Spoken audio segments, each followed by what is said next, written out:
Good. How does it feel to be a Big Ten champ?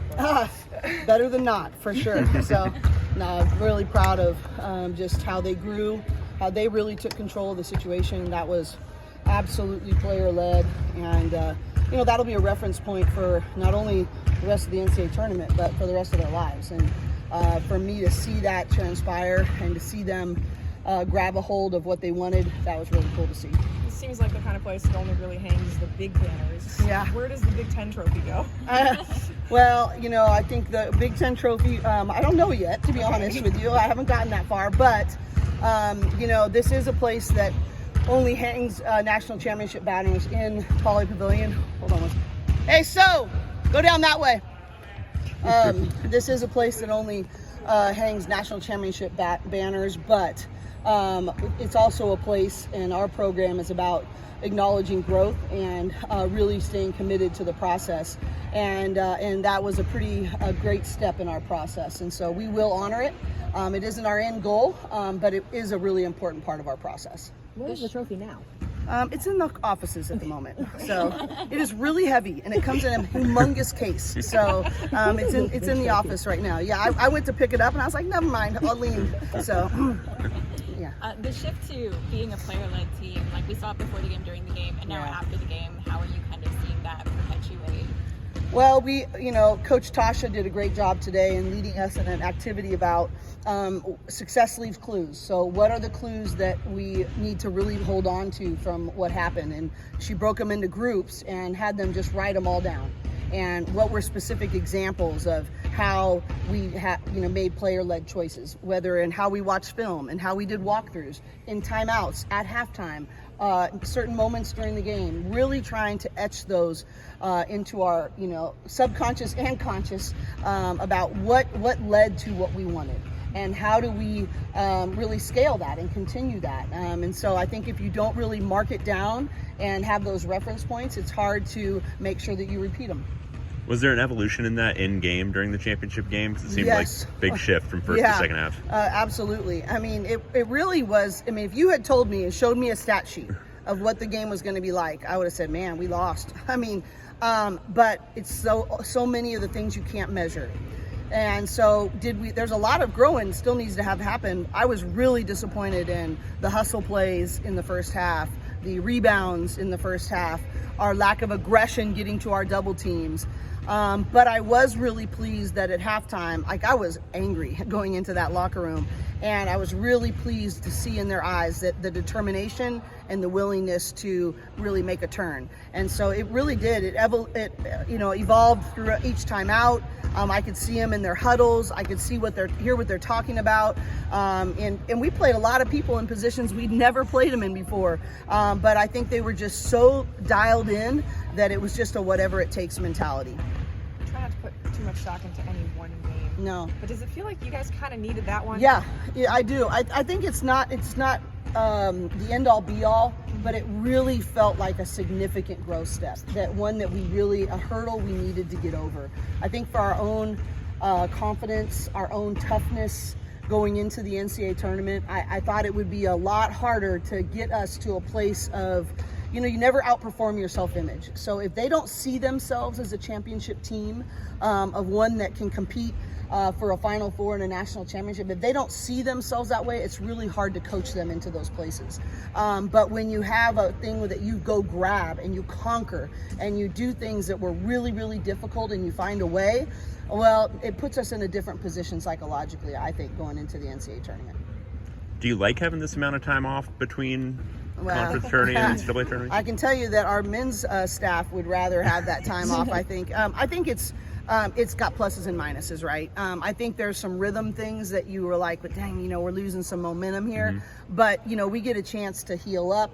Being a quarter school and going through final exams right now, there's some things that really are an advantage. I think that, to be honest with you, if I had to choose one way or the other, I would choose this, especially if you're an upper seed. Mm-hmm. I think it's something you can play yourself back into that rhythm, but getting everybody healthy and getting academics handled at a really high level and being able to be freed up mentally to go into that as well as be at our best in terms of recovery. I mean, our men could be in the championship game in the Big Ten tournament and then 36 hours later be on a plane to go to their first and second round, sites. That's tough. So I choose ours.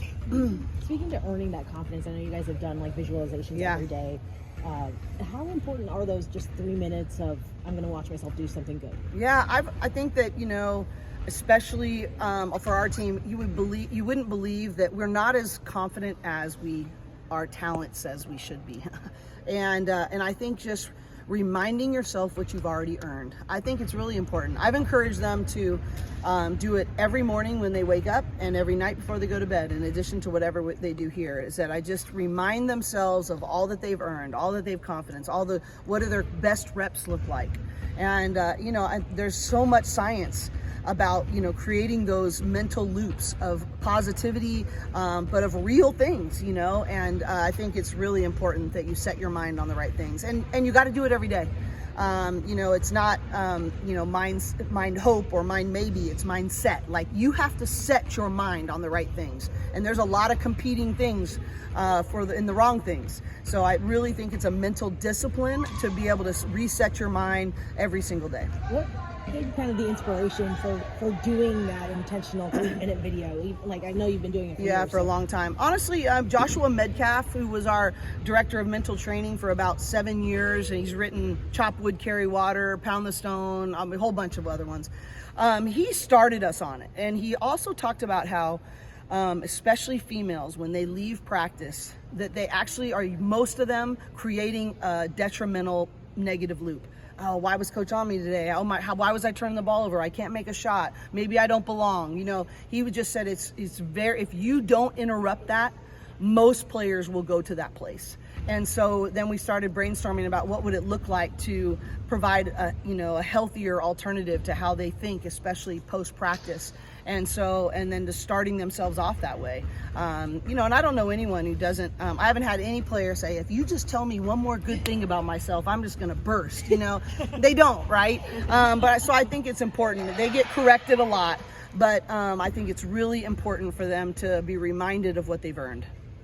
What is Kiki's role in this whole player-led confidence mindset evolution? She seemed different going into the tournament. Yeah, so. It was led by Gabs and Kiki. I got a text on the Sunday after the loss against USC, and just taking complete responsibility. She's like, we were prepared, we knew what to do, we didn't do it, it will never happen again. This is what we want to do. We want to have a player-only meeting. I don't want any coaches there except one of the video team members, and we're gonna call each other up and out. And that's exactly what they did. And pretty much from that moment on, her leadership never waned, never wavered. And I told her, I told her and Gabs, I thought it was maybe the most pivotal point of growth that I've seen in them. They've always been hard workers. They've always been people that take care of their own business. But that was the turn that they were going to take responsibility for the entire team. And that's not an easy, cross to bear, so to speak. And they really have stepped into it. And I think they got rewarded. And so it's a lot easier to teach them into that place now moving forward. How does Kiki's success and leadership kind of bring people along with her? Like you mentioned Gabs too, who really had to work to get into the starting lineup, and now she's in a leadership position right up there with Kiki. Well, Shannon LaBeouf on our staff deserves so much credit for that. She runs our LIT program, our Leaders in Training. Tony and I joke all the time that we need to go to LIT class. She just does such an elite job. And one of the things that she really starts with is that you all have a leadership influence in you. You just got to find what yours is. And so she's really good about not making it cookie cutter. Like, you don't have to be fiery like Tasha and I. You don't have to be a certain way. But leadership is just influence. And it's making sure you're going on a journey, but you're not going alone. You're taking people with you. And she really helps them find, like, well, how are you most effective at that? What does your leadership influence look like? And it's been really fun to watch both of those who are really performance and example leaders learn how to find their voice and what their voice needs to actually be like, and how to be most influential in our team. And so Shannon has just done a marvelous job of mentoring our leaders to find how are they best in their leadership role.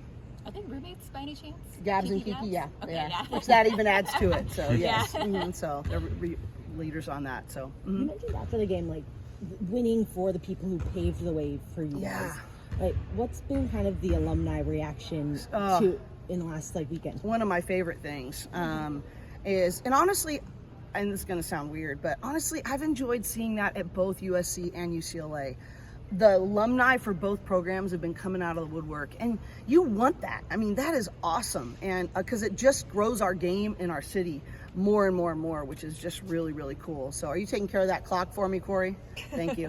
But honestly, I think that might have been some of my favorite texts that I got were from alums, and from just so proud of the championship, but just the journey, and they've just been so good to us. And I read a text that Nikki Blue wrote Pam Walker. She was on the team that won the last one, and they were down 11 with 3 minutes to go against Stanford, and she remembers it like it's yesterday, and she was wishing that for us in that game. And to be able to know that we could make them proud, that's just like the best. And I do think that I want them to feel like they're connected to it, that they're a part of it. This is not something that just this 2024-25 team did. This is something that all of the teams leading up to this helped us do. No, Lauren today, sure. No, she's totally fine. Okay. She's just under the weather. So she came this morning to do weights, and then we sent her home. So nothing major. It's a little bug. Yeah, it was going around the entire team. So don't be around us too long. So about half of them are just still recovering from that. I actually didn't get it. I'm one of the healthy ones. So I'm one of the healthy ones. But literally, which makes it even that much more amazing what they did. Gabs was sick as a dog the entire conference tournament. I mean, really sick. And several, I would say half of them were pretty darn sick. And so it just tells you even a little bit more how much it meant to them. So, all right. Thank you guys for being here.